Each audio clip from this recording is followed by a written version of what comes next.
स्वागत है साथियों। हिंदी साहित्य के वन लाइनर सीरीज में हम लगातार हिंदी साहित्य के महत्वपूर्ण प्रश्नों को देख रहे हैं और पढ़ रहे हैं। इस क्रम में कल की क्लास में आपने देखा होगा कि हिंदी साहित्य के भक्तिकाल पर आधारित महत्वपूर्ण वन लाइनर प्रश्नों को हमने देखा। वो सारे प्रश्न नगेंद्र जी की पुस्तक पर आधारित थे। आज जिन प्रश्नों का अध्ययन हम करने चल रहे हैं भक्तिकाल से संबंधित, वो बच्चन जी की पुस्तकों पर आधारित है और ऐसे फैक्ट्स हैं जो बहुत जरूरी हैं, लेकिन पढ़ते वक्त हमसे स्किप हो जाता है, वो चीजें हम छोड़ देते हैं। आगामी प्रतियोगी परीक्षाओं में उन सभी से यदि कोई प्रश्न पूछे जाए तो आप बेहतर प्रदर्शन कर पाए, उसके लिए ये आज की क्लास आपके लिए बहुत महत्वपूर्ण होगी। तो शुरुआत करते हैं भक्ति काल से जुड़े हुए वन लाइनर प्रश्नों के विषय में, जो बच्चन जी की पुस्तक पर आधारित है। देखते हैं पहला प्रश्न, द्राविड़ी भक्ति किन भक्तों की भक्ति का संकेत है? द्राविड़ी भक्ति किन भक्तों की भक्ति का संकेत है? तो ध्यान रखना है, अलवार भक्तों की भक्ति का संकेत है। ये बच्चन जी की पुस्तक में लिखा हुआ है। भक्ति उपजी द्राविड़ी लाए रामानंद। ठीक है, तो ये ध्यान रखना है कि द्राविड़ी भक्ति का संबंध किससे है? अलवार भक्तों से। अगला पॉइंट है, अलवार भक्त किसके उपासक हैं? ध्यान रखना है, अलवार भक्त विष्णु के जो अवतार हैं उनके उपासक होते हैं, यानी वासुदेवोपासक और कृष्णोपासक। ये विष्णु के जितने भी अवतार हैं उनके उपासक थे अलवार भक्त। देखते हैं अगला पॉइंट, 11वीं शती के पहले राम भक्ति का उल्लेख नहीं मिलता है। यह मत किस विद्वान का है? तो ध्यान रखेंगे, बच्चन जी की पुस्तक में एक विद्वान का नाम आया है, भंडारकर। तो भंडारकर जी का ऐसा कहना है कि 11वीं शती से पहले राम भक्ति का उल्लेख कहीं नहीं मिलता है। जबकि आप लोगों ने स्वयंभू की रचना के विषय में, जो कि 7वीं 8वीं शताब्दी के आसपास का है, पुष्यदंत 10वीं शताब्दी के मध्य के, इन सभी की रचनाओं में राम भक्ति की परंपरा के पूरे जो कथानक है वो मिलता है। तो ये भंडारकर जी का ये मत सही नहीं है, लेकिन इसे ध्यान रखना है, बच्चन जी की पुस्तक में इनका उल्लेख है। अगला पॉइंट है, इसे वैष्णव भक्ति गंगा की गंगोत्री कहा जा सकता है, यानी वैष्णव भक्ति की जो गंगा बह रही थी उसकी गंगोत्री कहा जा सकता है। बच्चन सिंह ने किसके संबंध में यह कथन लिखा है? तो ध्यान रखेंगे, एक पांच रात्र का सिद्धांत है जो भागवत धर्म पर आधारित है। पांच रात्र सिद्धांत, उसे ही वैष्णव भक्ति गंगा की गंगोत्री कहा है बच्चन जी ने। ध्यान रखेंगे, बहुत महत्वपूर्ण पॉइंट है। वैष्णव भक्ति गंगा की गंगोत्री कौन है? पांच रात्र सिद्धांत। अब ये पांच रात्र सिद्धांत है क्या, इसके विषय में देखते हैं कि पांच रात्र को भागवत धर्म भी कहा जाता है, ये बात आपको ध्यान रखना है। ठीक है, पांच रात्र का अन्य नाम क्या है? भागवत धर्म, जो मूलतः ब्राह्मणवाद विरोधी विचारधारा कहा जाता है। यानी ब्राह्मणवाद की जो जितनी भी धारणाएं थी, जितनी कट्टरता थी, या वर्णाश्रम का कट्टर समर्थन जो कुछ हो सकता है, तो ऐसे ब्राह्मणवाद विरोधी भक्तिधारा भागवत या पांचरात्र को माना जाता है। अगला पॉइंट है, अलवार भक्तों की संख्या कितनी है? तो ध्यान रखेंगे, अलवार भक्तों की संख्या कितनी है? 12। और इनका क्षेत्र क्या है? तमिल क्षेत्र से ये सारे। तो इनकी संख्या के विषय में भी आपको ध्यान रखना है और इनके क्षेत्र के विषय में भी ध्यान रखना है। ऐसे ही यदि सामान्य प्रश्न पूछ लिया जाए, तमिल क्षेत्र से किन भक्तों का संदर्भ था? कृष्ण भक्तों का, अलवारों का, नैनारों का, ऐसे जिक्र आ जाए तो आपको अलवार भक्तों का नाम ध्यान रखना है। अब ये अलवार भक्त होते कौन है, इनके विषय में बच्चन जी ने इनकी परिभाषा के रूप में, परिचय के रूप में क्या बताया है? तो बच्चन जी ने लिखा कि अलवार उसे कहते हैं जिसे भगवान की स्वतः स्फूर्त अनुभूति होती है। यानी किसी प्रयास की, किसी बाह्य माध्यम की, किसी सिद्धांत की, किसी दर्शन की आवश्यकता नहीं होती है, वो स्वतः स्फूर्त अनुभूति हो जाए जिसे ईश्वर की, और वे भाव विभोर होकर ईश्वर को आत्मसमर्पण करते हैं। इसलिए आप देखेंगे स्वतः स्फूर्त होने के कारण इसमें सामान्य जन, जो सबसे निचला तबका था समाज का, शूद्र जाति थी, कर्मकार लोग थे, उन लोगों ने अलवार भक्ति को पूरी तरह से ग्रहण किया और उसके रास्ते पर चले। और इनके जो संत भी, जो भक्त भी थे, जो अलवार कवि भी थे, वो भी बहुत छोटी जातियों से, कामगार वर्गों से आने वाले लोग थे, क्योंकि वे मानते थे कि उन्हें ईश्वर की अनुभूति हुई है और अब वे ईश्वर की भक्ति के लिए पूरी तरह से योग्य है। ये देखेंगे साथियों, इस तरह के सभी जो अध्ययन हम कर रहे हैं यूपी हायर और यूपी जीडीसी के पाठ्यक्रम का, नगेंद्र जी की पुस्तक हो, बच्चन जी की पुस्तक, शुक्ल जी, रामचंद्र तिवारी, इन सभी पे आधारित हमारी ये बैच चल रही है। जिसमें बहुत सारे साथियों ने ज्वाइन किया हुआ है। यूपीजीडीसी की बैच ये 10 मार्च से चल रही है और इसमें हम सुनियोजित ढंग से पूरे पाठ्यक्रम को आगे बढ़ा रहे हैं, जिसमें पारिभाषिक शब्दावली को हमने पढ़ लिया है। प्रमुख आलोचकों की स्थापनाओं और मान्यताओं, आलोचनात्मक सिद्धांत कौन से हो सकते हैं, इनका अध्ययन हम करेंगे। और प्रयोजन मूलक हिंदी लोक साहित्य जो है उसका अध्ययन, यानी पूरी रणनीतिक ढंग से हम इस पूरे बैच को लेकर के चल रहे हैं। 60-65 दिन का समय है, उसमें हम पूरे पाठ्यक्रम को कवर करने की कोशिश करेंगे। इसमें लाइव और रिकॉर्डेड क्लास भी है, साप्ताहिक टेस्ट भी है जो रविवार स्पेशल के नाम से हम कर रहे हैं। आप इस बैच को ज्वाइन करते हैं तो नवरात्र में आपको ऑफर भी है इस बैच को ज्वाइन करने पर, तो ये आपको डिस्काउंट होकर के हो जाएगा। और यूपी हायर की बैच लगातार चली रही है, तो इसे हम देखते हैं। जो लोग नोट्स लेना चाहते हैं, यूपी हायर के नोट्स भी उपलब्ध हैं, गद्य रचनाओं पर आधारित हिंदी साहित्य का शॉर्ट नोट्स जो पूरे हिंदी साहित्य के इतिहास, काव्यशास्त्र, भाषा विज्ञान, रचनाकारों पर आधारित है। हमारे नंबर पर संपर्क करके आप इसे ऑर्डर कर सकते हैं। देखते हैं अगला पॉइंट क्या है।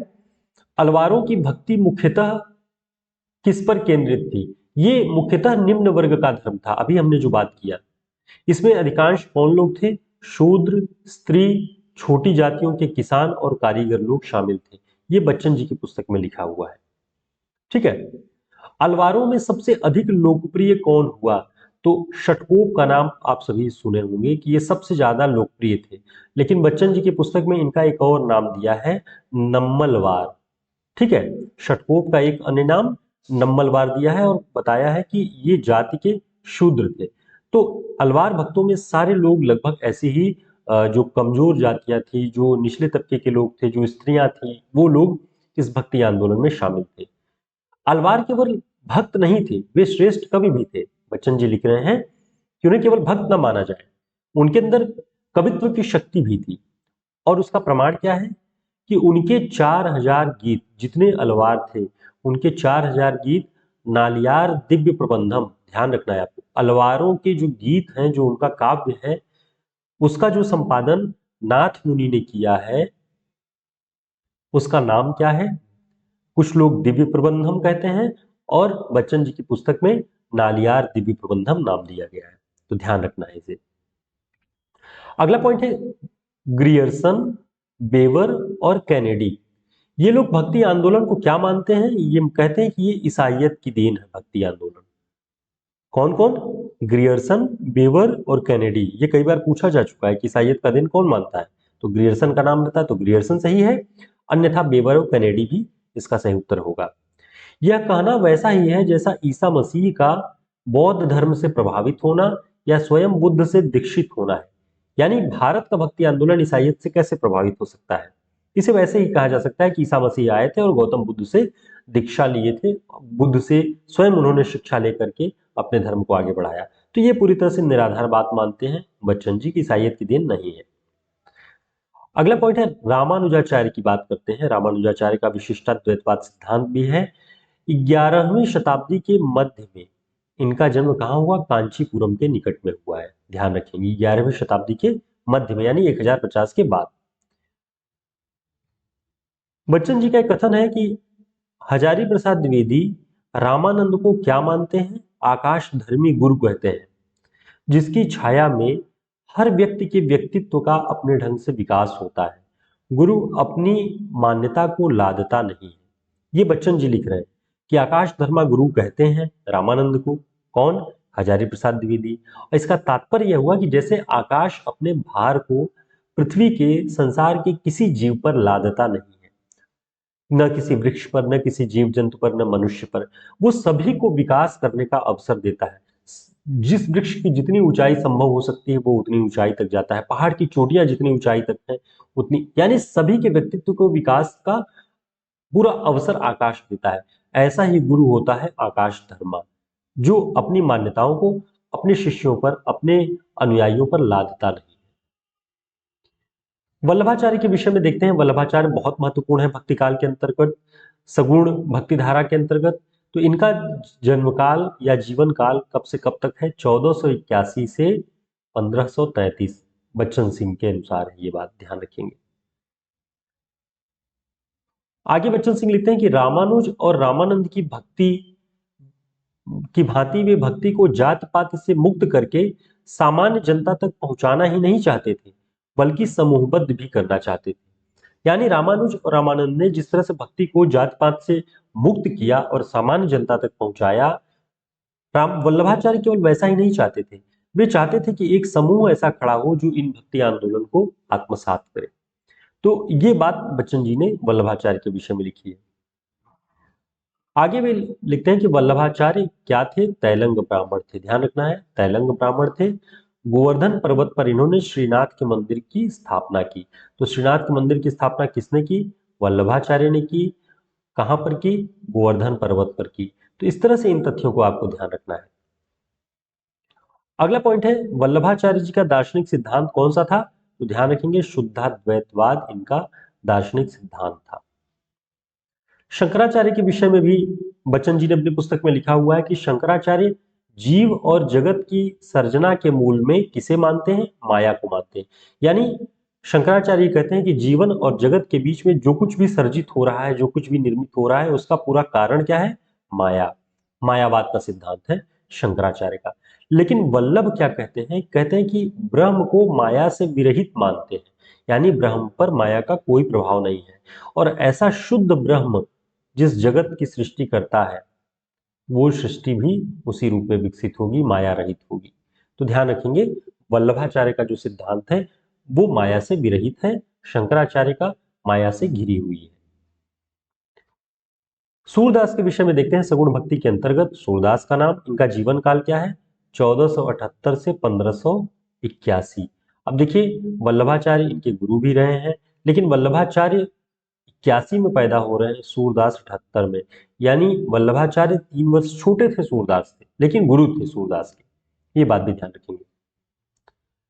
सूर की रचना इतनी प्रगल्भ और काव्यांगपूर्ण है कि आगे होने वाले कवियों की उक्तियां सूर की जूठी मालूम पड़ती हैं। यह कथन किसका है? आचार्य रामचंद्र शुक्ल का। महत्वपूर्ण कथन है, इसे याद रखिएगा कि सूर की जो रचना है वह प्रगल्भ और काव्यांगपूर्ण इतनी है कि आगे जिन कवियों ने रचनाएं की, ऐसा लग रहा था सूरदास की जूठी रचनाएं लिख रहे हैं। ठीक है, ये कथन शुक्ल जी का है। अगला पॉइंट है, बच्चन सिंह के अनुसार सूरदास की कीर्ति पताका उनके किस ग्रंथ के कारण लहरा रही थी? तो ये आपको ध्यान रखना है। इसका सही उत्तर है सूर सागर। वे लिखते हैं कि सूर सागर के कारण ही सूरदास की कीर्ति पताका लहरा रही थी। तो इस तरह के सारे तथ्य आपको हमारे इन वन लाइनर वाली क्लासेस में मिलेंगी, और इन नोट्स में भी इस तरह के सभी फैक्ट्स कलेक्ट हैं। आप सभी की प्रतियोगी परीक्षाओं की दृष्टि से जो जिस माध्यम से भी इस क्लासेस को देख रहा है, उनके लिए बहुत महत्वपूर्ण है। हमारा प्रयास है कि आप दूर दराज कहीं भी हो, लेकिन हमारी क्लासेस के माध्यम से आपकी तैयारी में कोई भी योग हो सके तो आप उसे हमारी तरफ से एक सार्थक प्रयास माने, और चैनल को सब्सक्राइब कर लें यदि आपने नहीं किया है, क्योंकि आगे भी हम इस तरह के महत्वपूर्ण प्रश्नों के साथ प्रामाणिक पुस्तकों से आपका अध्ययन कराने का पूरा प्रयास करेंगे। और इस बैच को ज्वाइन करें। डिस्क्रिप्शन बॉक्स में आपको रजिस्ट्रेशन का लिंक मिलेगा, उस पर रजिस्ट्रेशन करके हमें बताएं, हम बैच ज्वाइन करवाने में आपकी मदद करेंगे। साथ ही टेलीग्राम और व्हाट्सएप ग्रुप का लिंक भी मिलेगा, जिससे आप जुड़ सकते हैं हमारे समूह से, व्हाट्सएप और टेलीग्राम के। फिर मिलते हैं एक नई क्लास में, तब तक के लिए नमस्कार, शुभकामनाएं।